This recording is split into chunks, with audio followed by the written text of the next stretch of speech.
Welcome. I'm so glad to be here with y'all today. I'm Jackie Payne. I'm the founder and executive director of Galvanize USA and Galvanize Action. I'm so glad you're joining us. In our last webinar, we discussed what happened in 2024 and the elections. We celebrated the impact that we had, and we emphasized the important role that new trends in media are playing now to shift how folks are understanding current events, shaping their perspectives, and informing their behavior.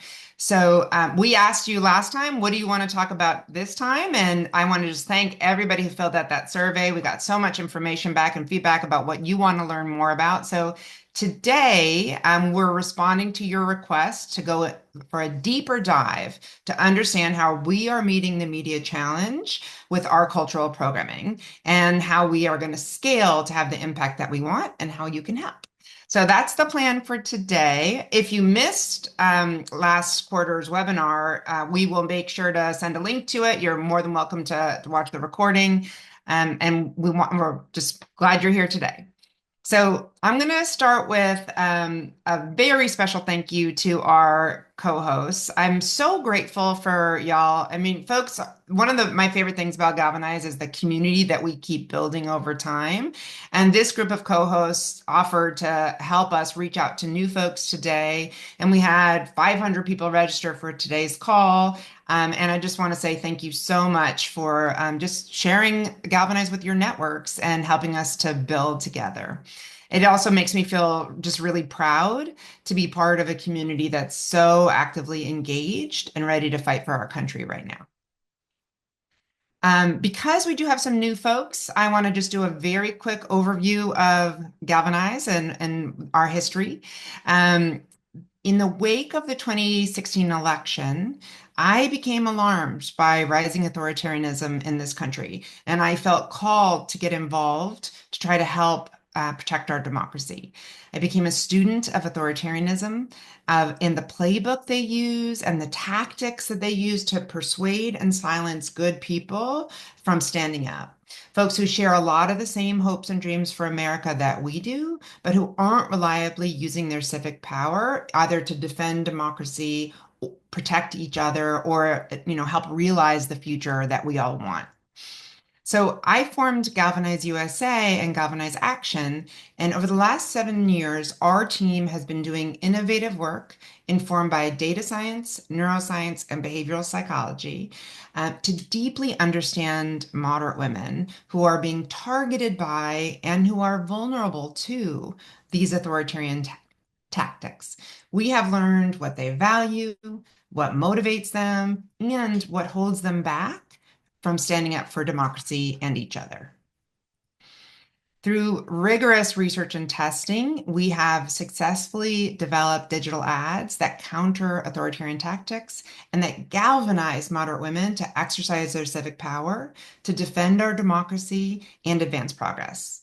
In the last call, we went through the results of our award-winning research, and we showed how we have in-field randomized control trials that are evidence that when we create this content and show it to our moderate women, we influence their worldview and their vote choice. We have the receipts on that, and that has now been true cycle after cycle. We're able to prove that the content we create is effective.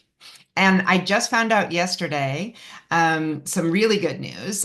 You may not know this, but there's basically an Oscars for political ads. And last night I was told we won 5 of those Oscars for our political ads. I am so proud of the team for their hard work at creating these really effective and compelling ads. So yay to the Oscars for nerds. We are really, really proud of what we've done. And we recognize it is just not enough. We cannot continue business as usual. The media ecosystem has been rapidly evolving, and as a field, so must we. That's why over the last 2 years, we have been working to apply the research and learning that's been driving our successful ad program to stand up innovative cultural programming that has allowed us to stay ahead of the curve and really meet this moment. I want to start by kind of talking about the changing media landscape. So many of us remember when there were three main network television channels. Folks regularly watched the evening news, and honestly, you only watched one channel because you weren't going to get up off the couch. This was before clickers, right? We weren't going to get up off the couch to change the channel. So we were watching the evening news. We got the paper and read it, and we had a common understanding of current events with our neighbors. So even if we wildly disagreed, we had a shared set of facts to work from. Under those conditions, authoritarians were able to come to power by spreading propaganda, distorting reality, and silencing dissent in other countries.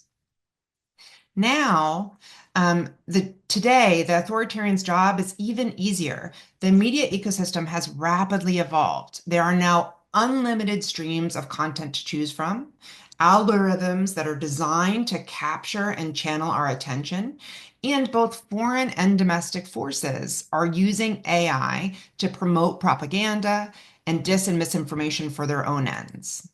As a result, there's been a significant decrease and reliance on legacy news organizations since the old days when we used to, watch the three channels. Trust in the media is underwater. According to a recent Gallup poll, for the third year in a row now, more Americans expressed no trust at all in the media than those who express some trust in it. They said so it's no trust at all versus I trusted a fair amount or more. More people said they had no trust than folks who said I trusted a fair amount or more. And an additional group of people said, about a third said, I don't have very much confidence in it. So what we're seeing there is it's 69% of Americans who say I have no trust at all or I don't have very much confidence in news today. That is a pretty terrible place to be in terms of people trusting the information they're getting and how that's informing them. As a result, what we see now is a split between folks who are news seekers, and they tend to be more college educated, and news avoiders. The news avoiders in the US skew younger. They're more likely to be women, ages 18 to 54, and they're less likely to be college educated. For those news avoiders, it's not like they're not getting information, right? But they're getting their current events and political news served to them indirectly through social media, through cultural programming, and through entertainment. That is what's shaping their worldview, their perspective, and ultimately their behavior. And this media ecosystem, the way we've all been behaving, this over reliance on late cycle ads alone, is not an effective strategy for defending our democracy. Cultural forces are constantly shaping folks' understanding of current events and ultimately their worldview. So, what we need now are strategies to engage and influence the hearts and minds of folks day in, day out when they're actively avoiding the news, right? And they're just consuming content. But the competition for folks' time and attention is really intense. And right now, it's a battle that the right is winning.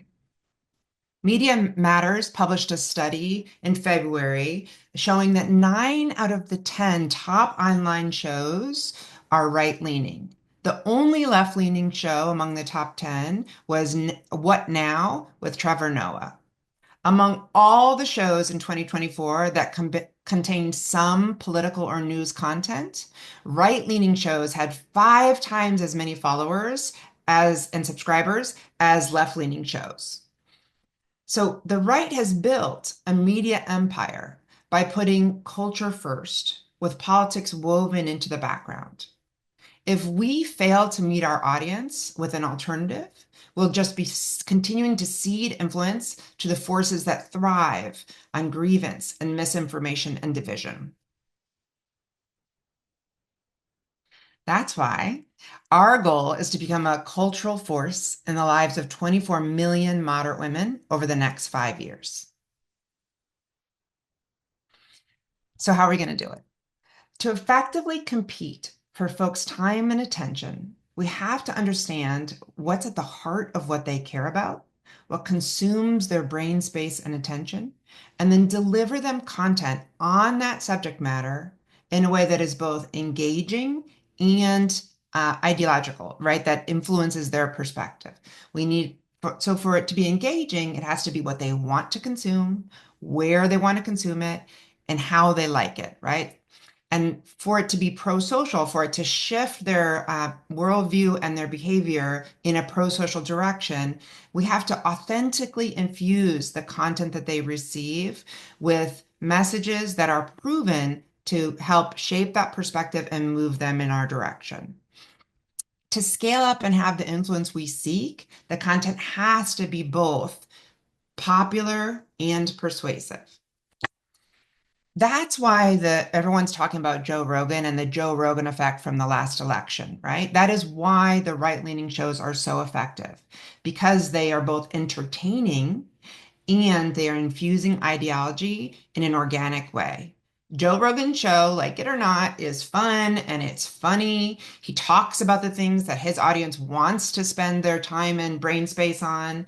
And his content weaves in a misogynistic and more conservative ideology that shapes their worldview and moves them to the right. To compete, we have to deliver content that aligns with our audience's interest so that we can win their attention, right? And we have to make sure the content we create does infuse this persuasion messaging in a way that makes them say, like, I want more of that still, right? They cannot feel like they're being lectured at or, that it feels like it's become work. It has to stay as something engaging and entertaining. Fortunately, we know what consumes moderate women's attention. Over the past several years, we have engaged in just a crazy amount of research using a variety of research methodologies to really understand our audience. Research has included ethnographies, metaphor elicitation interviews, online diaries, focus groups, social listening, media consumption studies, all designed to help us really understand what is taking up their brain space, where are they spending time online, what do they like to watch, what's the tone, what's the vibe, what is really going to meet them where they are with content they like. And we figured out how to infuse it with messages that resonate with them and move them. So let's start by looking at what's consuming their mind.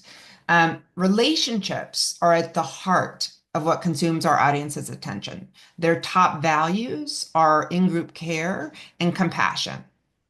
Central to their identity is the role of caregiver. And you can see that here on this slide. What we're showing you are these onion identity maps that we had women make when we were interviewing them. And what we found was even about 60% of them had children, but whether they had children or not, we saw the role of caregiver, of caretaker, of a compassionate friend appear in the innermost ring, where the most closely held facets of our identity are, right? And so what we keep finding throughout this research is that relationships, whether it's with partners or children or adult children or friends or extended community, dominate our audience's waking minds. Even when we talk to them about politics and we ask, what is your top issue? Why are you voting? What's driving your vote this year? They always are describing those issues through the lens of caring for their family and keeping them safe. So when they talk about the economy, that's the frame that they're using, right? It is a relationship frame. The specific aspects of the relationship that are front and center really depend on life stage and circumstance, right? So not surprisingly, when we do our media consumption study and we look to see what's the content they're looking at, we see that younger moderate women, ages 18 to 34, are much more likely to be interested in parenting content than women who are 55 plus, right? That kind of makes sense. So life stage and circumstance help define what aspect of content they're looking for. But what we found is that across all ages, 18 to 80 plus, what they seek is content focused on relationships, and they want that content to be kind and inclusive, solutions focused, and action oriented. Knowing what consumes their attention is half the battle, right? We have to go where their brain space is, but we also need to understand where they are spending their time online and why, so that we can meet them there with the tone and the vibe that they most like in the format they prefer. What we found in our recent study is that Facebook is the most popular social media platform across all age groups of moderate women. Nearly all respondents, 93%, report using Facebook daily. That is quite a bit higher than the 76% of all American women who say they use Facebook at all, right? So we've got 93% of moderate women saying they use Facebook daily. They also spend their time on Instagram and streaming TV, on YouTube, and on TikTok. And obviously, we split that up and we're able to segment by age group, who it tends to be where more. The most commonly reported reason for being online and using social media was to connect with friends and family, right? If relationships are number one, that's why they're going to those places. That's what they're looking for. And then after that, they say that they're online and using that to fill their spare time with entertainment. When they're seeking entertainment, what they tell us is they want content that provides social connection, provides escapism from the stress they're feeling in their daily life.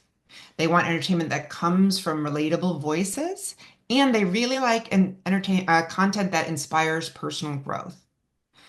We also found across the board that they found video content more appealing. So that is a stronger format for them.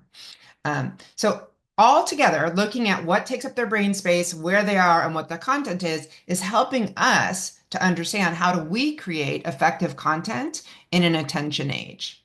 It's really this detailed understanding about our audience, where they spend their time and attention, and taking that and combining it with our years of experience creating messages that are tested and then proven in the field to help moderate women embrace pro-social positions and behaviors that has uniquely positioned us to create the cultural content that's needed now in this world. So just to recap for us, what we're understanding about moderate women now is relationships are the number one for them. And when they're looking at entertainment, they're looking at content that facilitates social connection, provides escapism, inspires personal growth. They're spending their time on Facebook, Instagram, streaming TV still, YouTube, and TikTok. They prefer videos. And if it's not video, they really want visually appealing content. So they like, the memes that are cute.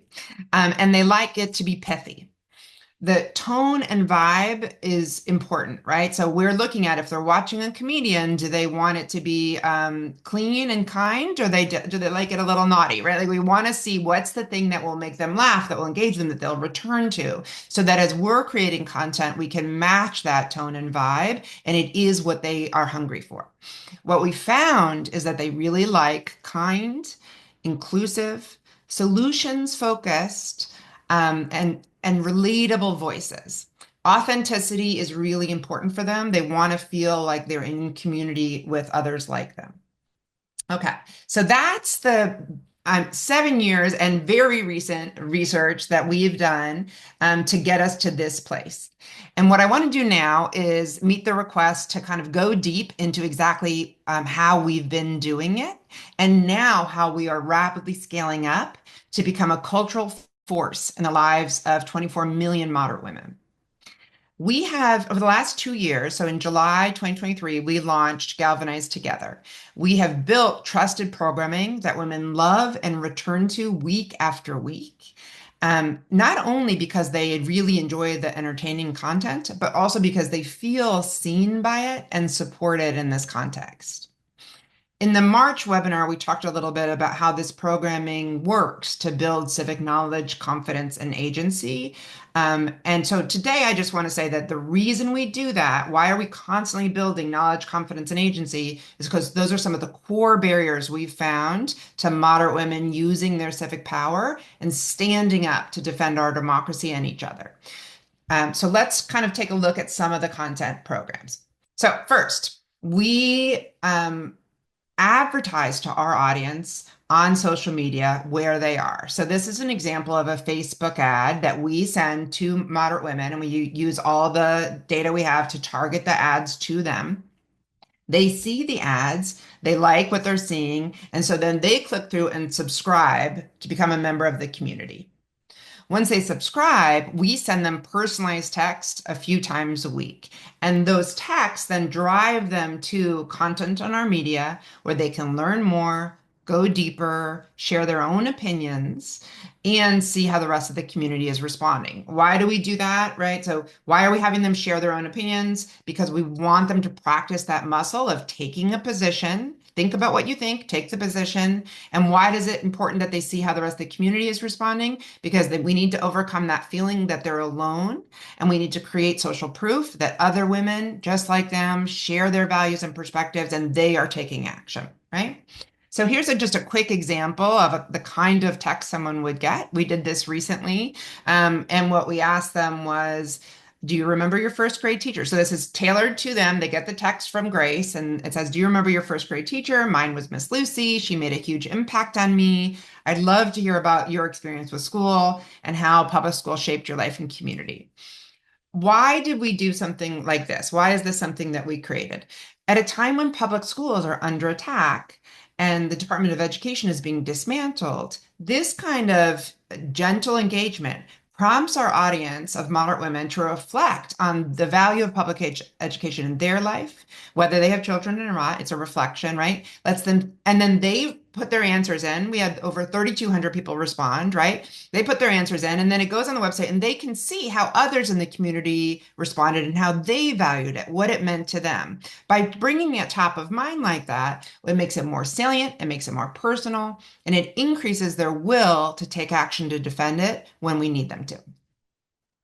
So that's an example of how we text them and the why. Next, let me talk to you about Dear Grace. Dear Grace is our advice column. It's really our signature piece of programming. Grace meets our audience where they are on the specific issues that are salient to them. Women write in and ask Grace hundreds of questions every month. And we use this advice column to meet them where they are on the topics that they are most interested in, right? Is clearly taking up their brain space because they're asking for support and help on it. We choose the questions, and we respond in a format that is entertaining, that is kind, that is relatable, that is solutions oriented, and that supports personal growth. So all the things they say they want out of this kind of content.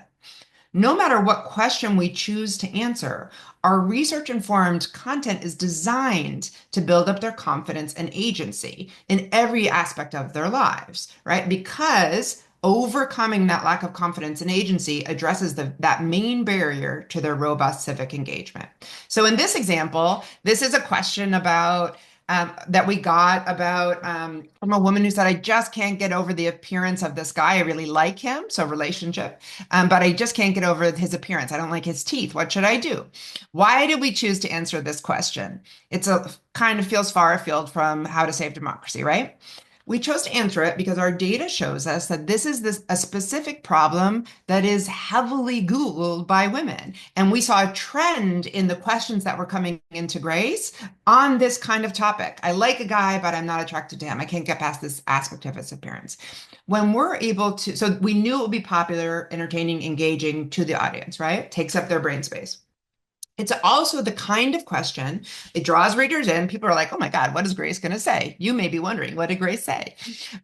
But when Grace answers this question or any of the questions, she's trying to get folks to reflect on their own priorities, their own values, and to honor them with their actions, right? That's what we want our audience to do. Reflect on, align your behavior with your values, take action.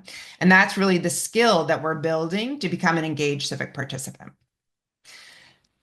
I'm going to quickly go through the next two types of content and then I'll move us on. But so I love this programming. This is called In Focus. Every month we run a series of community conversations, and those conversations are focused on a single topic. We invite our community to apply to participate, and they know that if they get selected, they'll get paid $100. That is definitely motivating to why they sign up for this, right? We look at the folks who apply, and we have just so many folks in our community applying. They want to participate. We form the groups intentionally so that they authentically represent a cross section of our audience because we want moderate women to see themselves reflected in these conversations. They should resonate with the stories they hear. They should feel some belonging and connection. And there will be other women in there who maybe look different from them or they wouldn't have expected had that same kind of life story. And that builds a sense of connection, a bigger sense of a bigger we, right? So if in-group care is their top priority, how do we get them to expand their notion of who's in their in-group? So we make them feel safe, belonging, connection, and we're expanding their sense of who else is just like me, right? Once they realize they're not alone, and we've increased their feelings of linked fate, we build up their power to take action. These digital conversations might be focused on a current event. We've done them on immigration or abortion, or a topic of particular relevance to our audience, like menopause or the legacy they want to leave behind. They are facilitated by Lori Shipper, who is a social worker on our team.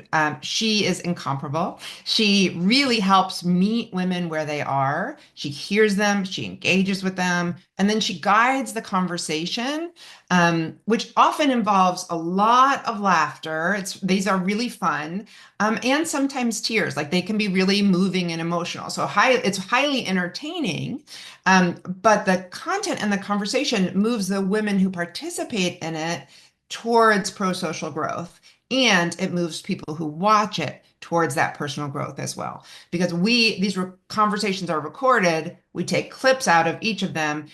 We test them to make sure that they're going to have the desired effect of moving people towards pro-social growth. And then we pick some and then we text them out to the community and we say, hey, our community talked about this topic. Does this resonate? Do you have a similar experience? And we get them to engage and respond. So let's watch this recent clip. These clips are usually about 30 seconds from a community conversation. And what you'll hear is how women are talking about the fear of conflict and how that can hold them back from fully engaging with our democracy, and how they want for themselves and for their children to stand up and speak up, right? Speak their values, not be afraid, and not refuse to engage because of a fear of conflict. So let's watch this one.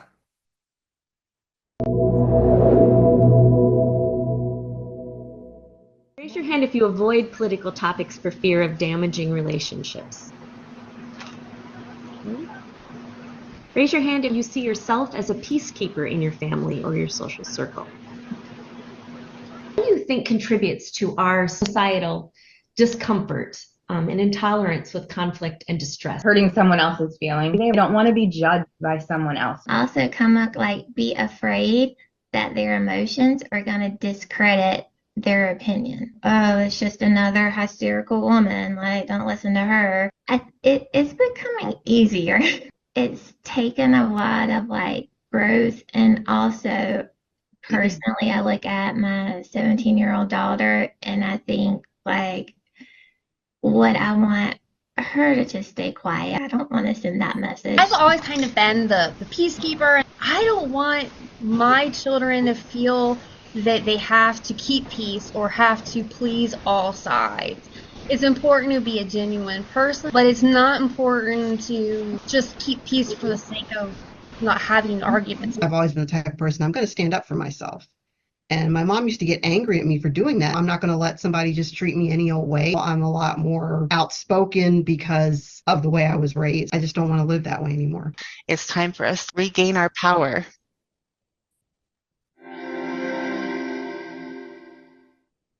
So I hope you can see why I love that. The format lends itself to being highly engaging. It's kind of has a real world vibe to me. It's video, it's authentic, it's relatable. It's also clearly kind and problem solving. Women who engage in this really report feeling seen, loving the opportunity to have this kind of in-depth conversation. And then they're designed to tap into what motivates moderate women and address those barriers that hold them back from acting. So this is a very popular content and stuff that will be moving onto YouTube in the near future. I'll talk more about that in a second.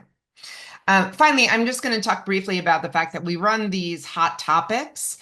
They are quizzes that encourage women to think about what they think and exercise the muscle of taking a position. These quizzes can be created really quickly, so we often use them to help moderate women process current events. Um, and this is just a quick example of how we can do that. Like in October, we had Columbus Day or Indigenous Peoples Day, or like people have different experiences of that. So we asked, have you ever heard of Indigenous Peoples Day? And 32% of our audience had never heard of it before. So then we provide a little context and history. And in the end, we have people asking them, what does it mean to you to expand our American story so that everyone is included? And then they start to take a position that says, yeah, actually, I want to make sure that we are expanding our understanding of history so that everyone is involved and like people see themselves reflected. And this is something we did with them last October. And so it's just a tiny little quiz, it's one of a million of them. So it'll just come up, they'll see it, but it's a way of a quick nudge, right? That helps them to think about things before they hear from someone else why Indigenous Peoples Day is wrong, right? Before they hear what we've heard in the last 100 days, this attack on DEI. Before they see the whitewashing of American history, so that if they hear that the Tuskegee Airmen are taken down, that their photos are taken down out of the Pentagon, this should be a piece of their foundation that they think, I don't like that. I'm someone who believes that American story should include everyone, right? So it's just little ways along every day to help shape perspective and worldview. The cultural programming that we're creating really is the stuff that they enjoy and that they are returning to and they respond to. And because of this really careful research and testing and understanding of how to move women, everything we do is designed to shape that worldview and move them in this direction. I'm trying to really emphasize that for you because it is not enough to make entertainment or popular content, right? The views alone are not going to do it. We have to be able to make sure it's both popular and persuasive, entertaining and moving them in an ideological perspective. And that's what I feel like we have done so well because we have rooted our work in research. And here's the results. At our current pace, we have 710,000 subscribers to Dear Grace. Or to Galvanize Together. There about 1,500 women a day sign up every single day, and we have nearly a 70% retention rate. So what that means is, imagine this, right? These are women seeing an ad on Facebook. They sign up for it. They get 2 or more texts a week, and they are not saying, stop, I went out. 70% of them stay with us and engage and click through, right? And look at those quizzes, read the columns, engage and stay. So we are doing it. Our original plan was to kind of slow and steady wins the race. We wanted to do this in-depth transformational work. We wanted to build to 1 million this year and continue to cultivate this digital community for the long haul. It was a piece of the puzzle of our work. But the lessons of 24 have taught us that we cannot continue business as usual. Slow and steady growth is not enough. If we want to compete for the attention of these ever-expanding audience of news-avoiding women, we have got to expand and scale. So that's what we're doing now. We are growing to become a cultural force in the lives of 24 million moderate women. We're doing it with 4 steps. Number 1, rapidly growing our existing digital community. We're going to get to 1 million as soon as we can because we want the faster we can build this community with these women, establish this trust and be influencing them every day, the better. And as you'll hear in a minute, we're going to use the subscribers we have to help boost our new programming. So number 1, rapidly grow our digital community. Number 2, learning from the media consumption study, we're expanding all the content we have designed over the last 2 years, all the Dear Grace columns, the In Focus content, and we're going to be putting that onto social media where our audience spends the most time. So into YouTube, right? So we can get those In Focus conversations. We'll move from just being a 30-second clip to being a YouTube short, right? We have all this content. We just have to cut it and move it where they are. That's an important part of the strategy because we will not only be pulling them to us, we are going to go where they are.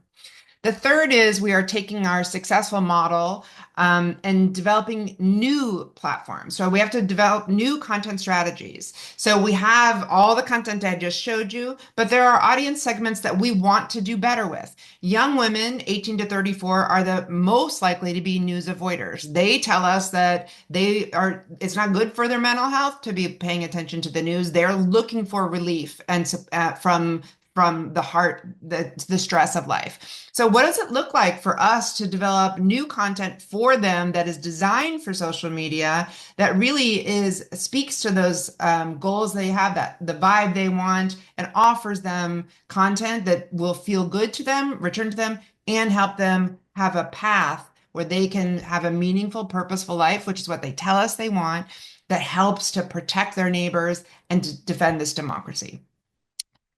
Finally, we have our digital ads. Digital ads still have a role to play, right? We know how to make them. We do them very well. We got our little 5 Oscars for them.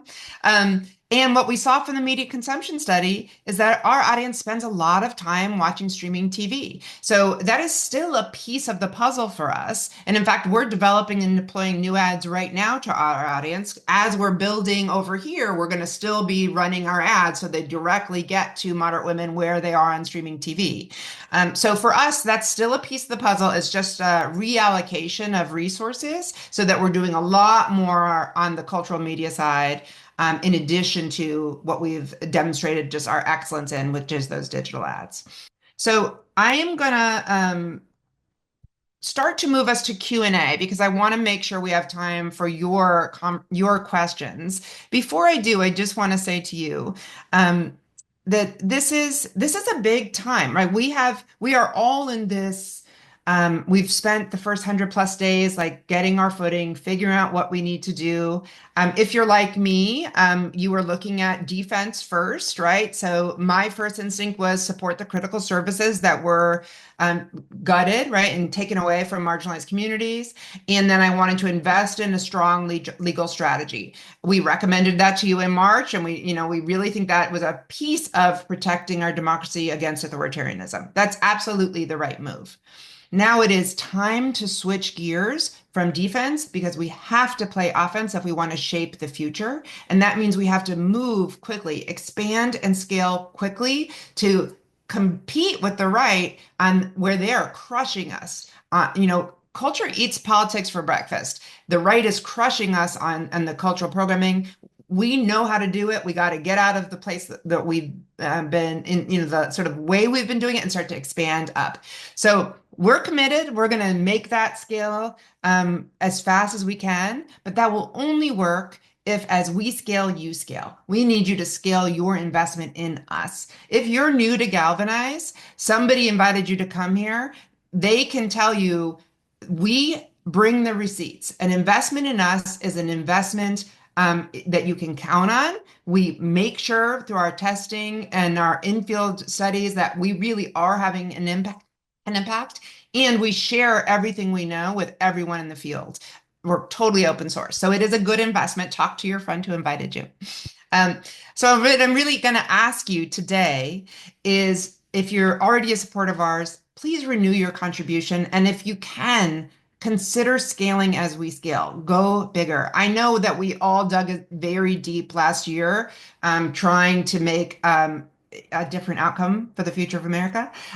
We didn't succeed. So here we are. What are we going to do now? There is a path we can take. It is a proven effective path. It is critical that we take it. So I hope you'll join us in going bigger. And if you're new, I really hope that this has inspired you. And today is the day that you will say, I can feel good about this investment. And we have an incredible opportunity today because one of our long-term supporters, Amy and Rob Davis, have generously offered a $250,000 match for today's call. So every donation that we receive, they will match dollar for dollar up to $250,000. So if you invest today, your investment will be doubled. So I want to ask you, please, before you move to Q&A, my request is that you do invest today. And our priority for today is to give to Galvanize USA, and that is our C3 tax deductible entity. That's the program that runs Dear Grace. That's the program that will get us as quickly as we can to 1 million as we start to do all these other elements of growth. All right, let's pause and see, after all this information, what kind of questions you have for me. I'm going to invite Kristen Wheeler, our Chief of Strategy, on, and she is looking at the chat, and she will help me understand what questions do we have. Yeah, we of course have more questions than we have time for, so let's get right into it. Folks want to know, why is it so hard to get moderate women to support progress? What's standing in their way? And then how are we actually addressing that? Okay, so that really is the research has shown us that for our audience of moderate women, they tend to really agree with the vision for America that we have. The data is pretty clear that internalized sexism is the number one thing that holds them back from taking the action that will actually deliver the results, right? So they have a vision for the future they want for their children and family, but then they also have fears about standing up. And that shows up all the time. We just did focus groups where women were saying, I'm really upset about what's happening, but I'm afraid to take action. If I put a bumper sticker on my car, I think my car would get keyed in our town. If I put something in my yard, I feel like my kids would get bullied at school. So they're really afraid to take action. So what we're trying to do is, first of all, build up their confidence so they feel like they're sure what their values are and what steps they want to take. Help build that up. Show them that they're not alone, build community, constantly reflect back. 88% of women who also took this quiz feel the same way you did. You're in good company, even if you feel alone, you are not alone. And then we're doing a lot of research, which I didn't talk about today, which is what are their red lines? What would help them to take action? What kind of steps could they take on the road to taking action? So is it first to talk to their sister or best friend? And does that help them feel not alone locally? Is it taking little steps that are private, right? So can we get them would they be interested in bringing a Sharpie and a sticky pad in their purse, which is perfectly innocent and not assuming, right? But the next time they're in the bathroom, write a sticky note and put it on the bathroom mirror, right? Something they can do in private that is, they can take a risk. So we're de-risking the activity if they're nervous. Take a risk in a way that makes them feel confident, like, hey, I did this thing. And any other woman that comes in that bathroom will see that and think, hey, I think that same thing. I'm not alone, right? So that's the kind of work we're doing. Did that get at it, Kristen? Did I miss anything that you would have added? No, I think that really gets at it. And I think it also speaks to, if those are the types of folks that we think can really be brought in and kind of come to this new home that we're building for them. And you showed us that Media Matters map with all the different bubbles. It looks like we're building this bubble to be a big influence in the lives of 24 million women over the next few years. And we're talking about, putting handfuls of texts every single week in the phones of these women every day. So how are we striking that balance of building breadth and reaching a large swath of moderate women while also having depth? And how is that competing with the, dare I say, the Joe Rogans of the world that we keep hearing about? Yeah. I mean, that's a legitimate question. Like, why should you believe we can get from 1 million this year to 24 million in 5 years? Does the plan I've laid out help us to get there?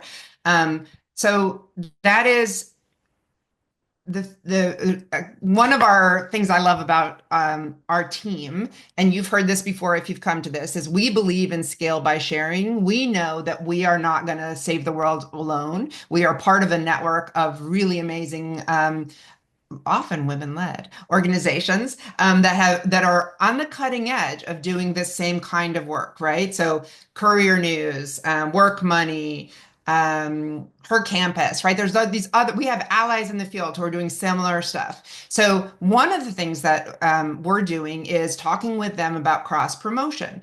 So we just talked to Hello Sunshine yesterday about, like, they're really good in creating media for the moderate women. How can we work together, right? So we're constantly thinking about how do we cross promote and lift each other up. If you ever listen to like Pod Save America or one of those podcasts, they're constantly promoting other people in their network, right? And it's a win-win because people have, if it's similar attention, similar things they want to hear from, we're mutually reinforcing. So we've been doing that already with Dear Grace. So Courier News runs digital newspapers, and Dear Grace has been syndicated to Courier News for over a year, and we are their best performing content. They love, their audience loves Dear Grace. It's what brings the eyeballs in, right? But then they wrap around with local news. And so that's a win-win. We give the audience some of what they want, and then we know it's going to move them in the right direction because of what we create. But also, it's a nice way for them to get a sense of what's happening locally. Is there a school board election? Is there something going on? And so that partnership's been fantastic. So part of our approach is to cross promote through this network of other organizations.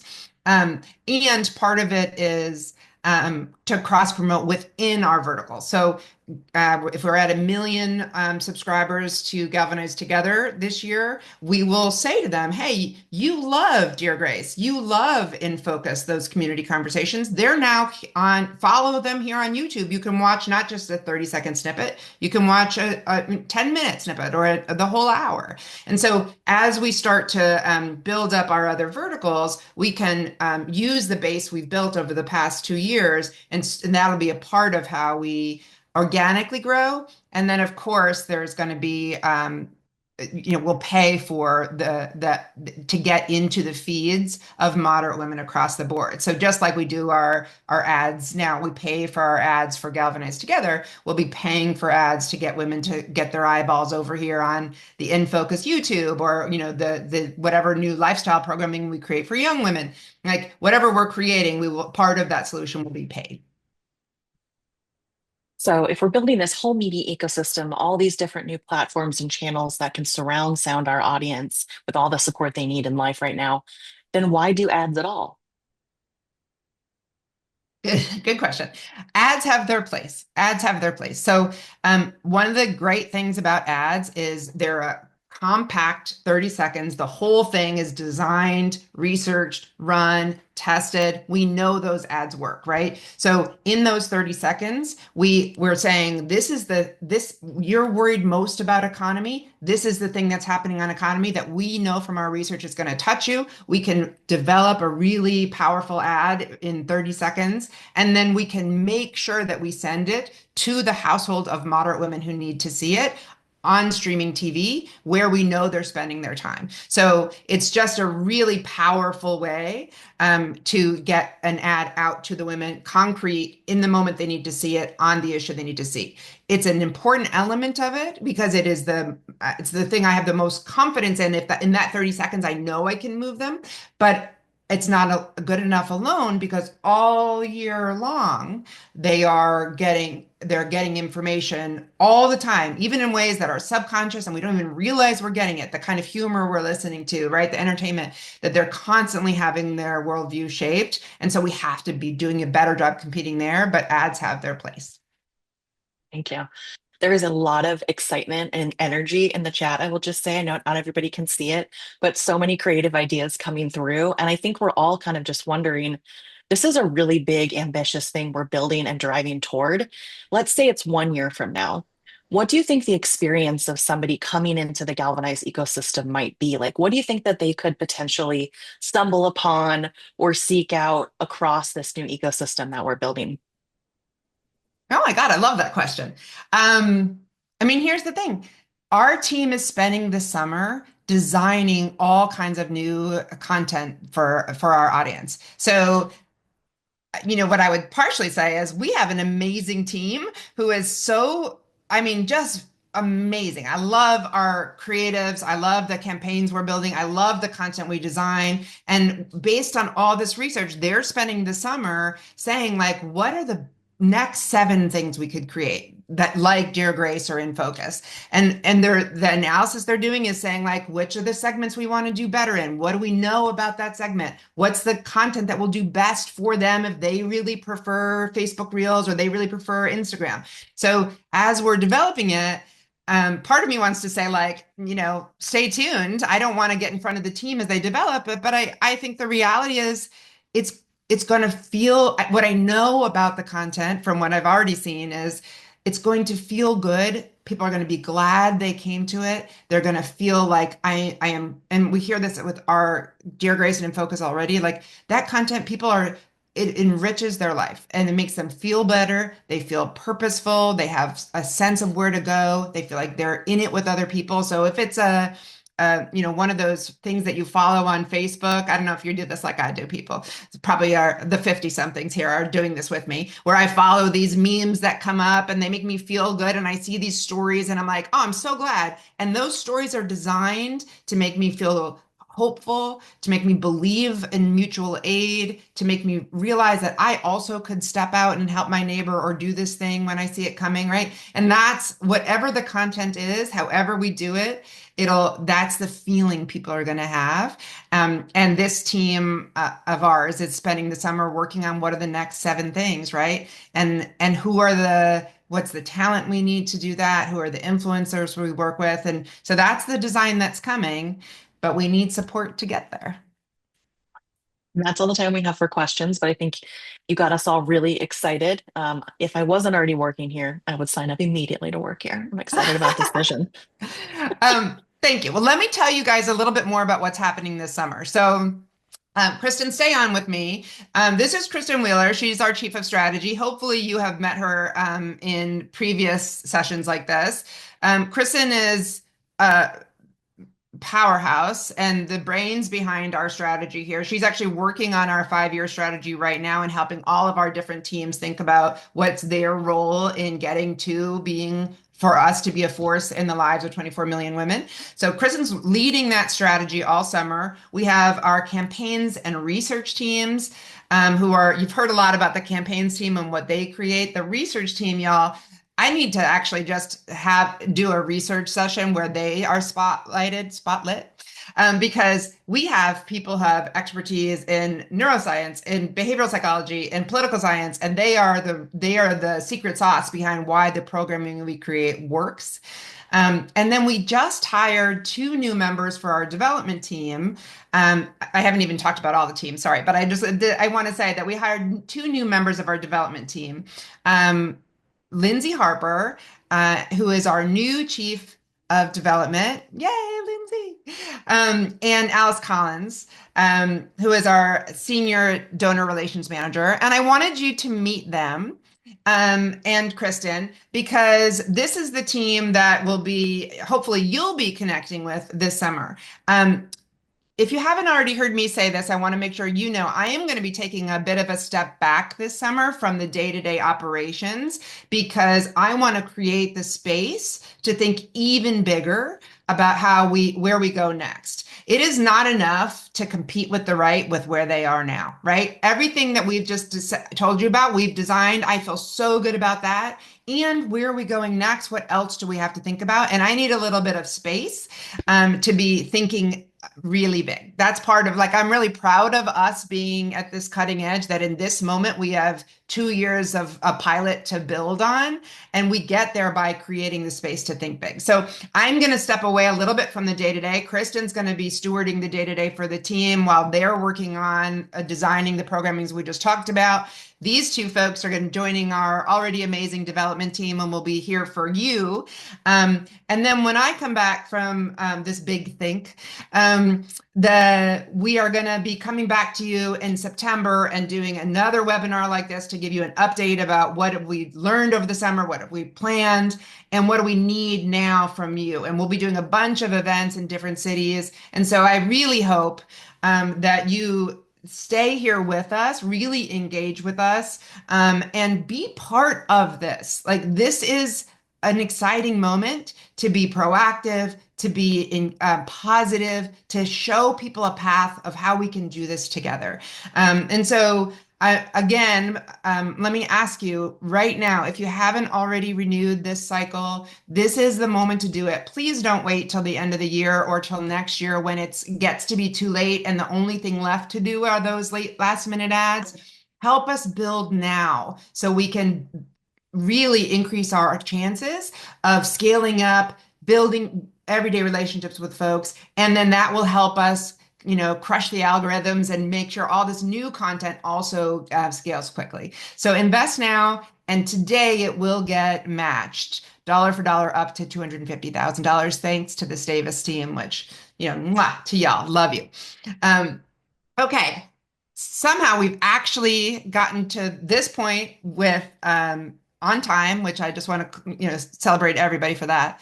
Let me say thanks again to you all for being here, for being with us. This is a community program. Like, we have done this together. Our team could not be more clear about that. We have built to this point because we have folks like you supporting us. So you will get this recording in your email. A reminder to give if you haven't already given, but don't wait till tomorrow. Today's the day. And I want to please invite you, share it with your network. We can do this if we build together. So share it with your networks, invite people to